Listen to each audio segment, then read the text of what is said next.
Welcome back to Project Driveway. I'm Chris. And I'm Jake. And today we're continuing our trend of simple little jobs by doing some spark plugs. Combustion, love her on a gasoline engine. I've heard of it. Very necessary. When your spark plugs start to go, you might notice some detriments, worse MPG, an erratic idle, perhaps a stalling condition like Jacob's RSX. Reduced throttle response. Mine are way past their prime, so today we are going to show you the entire job. It's relatively simple to replace your spark plugs depending on engine layout and how much room you have to work, but either way, we're going to show you how to do it. So, let's get into it.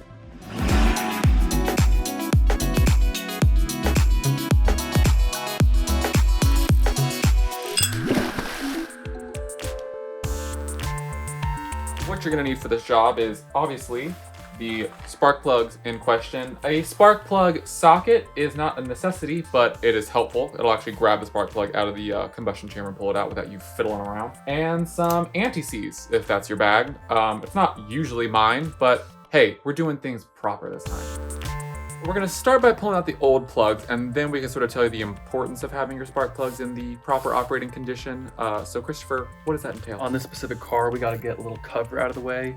Your mileage may vary on other vehicles. Sometimes the plugs are just like out there. Sometimes they're not. Got to do a little digging. Now that the cover is off and everything here is accessible, this specific car has coil on plug ignition, so each individual spark plug has its own coil. Older cars probably doesn't have that. My Honda just has one coil with a distributor and spark plug wires. In this case, we've got to remove each of those. And when we do so, we're going to check and see if they're still in good shape. We don't want to see any cracks. Don't want to see any oil on the ends. Want them to be clean. All right, so this is a really dry coil. Love that. You know, she's a little older, but everything is in good shape. Not seeing any damage. Now we're actually going to extract these spark plugs. We've already taken the coil packs off. We've lined them up in the order they came off. This is what we were talking about, a little spark plug extractor socket. You get them in a couple different sizes. This one is 5/8, as Chris has informed me, is pretty standard. Whatever.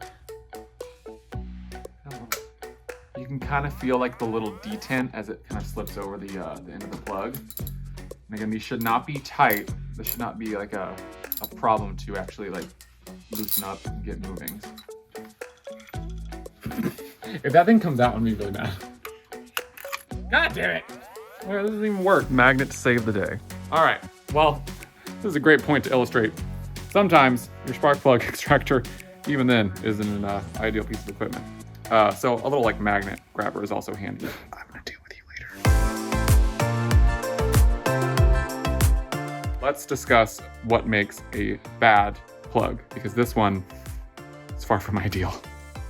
If you can see on the one on the right, the dirty one that came out, as it's kind of like burned away, that gap begins to widen as that material sort of begins to burn off, and that you don't get the exact same like strong spark that you need. This one is actually in its proper, I don't know, clearances, I guess you could say. So you're actually gonna get the proper spark and the proper burn and the proper power. So yeah, we love that.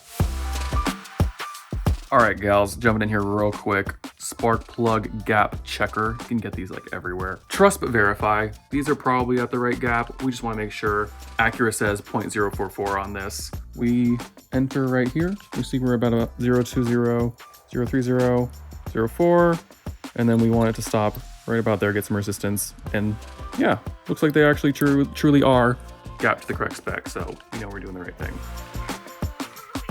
Thankfully, you've got two of us, because I never put anti-seize on the threads of my spark plugs.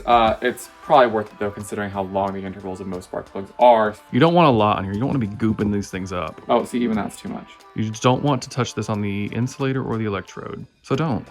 I've already got too much, people. Just grab a little cloth. Take this little bit of cardboard. There we go. That's fine with me. All right. Spark plug number 1 is going in. And I think, Jacob, now is an excellent time to tell the viewers at home that, especially with this aluminum head, which is, some would say, exotic, you do not want to over torque that spark plug. No. You're going to chew up those threads. Because also, even if you've never done this job, hopefully when they went in, they weren't tight. So you should have at least noticed that it didn't take much torque to bring them out anyway, especially if they were, you know, coated with anti-seize. So it's really like, just as they're tight, maybe a quarter turn more. Don't go crazy. I mean, look at this, teamwork. Teamwork makes the dream work. The plugs are in. We're gonna pop the coils back on. Well, the trim's on, everything's buttoned up, all the plugs are in, the coil packs are on in the proper order. You know, Chris, I think that might have been the quickest job we've ever done in this garage. Honestly, like spark plugs are so easy. It makes such a difference. I remember the first time I did them on that car, it drove miles better. So hopefully that's the case today as well. But you can do it. You got it. We believe in you. Just get the right tools and have faith. All right, see you in the next one. Goodbye.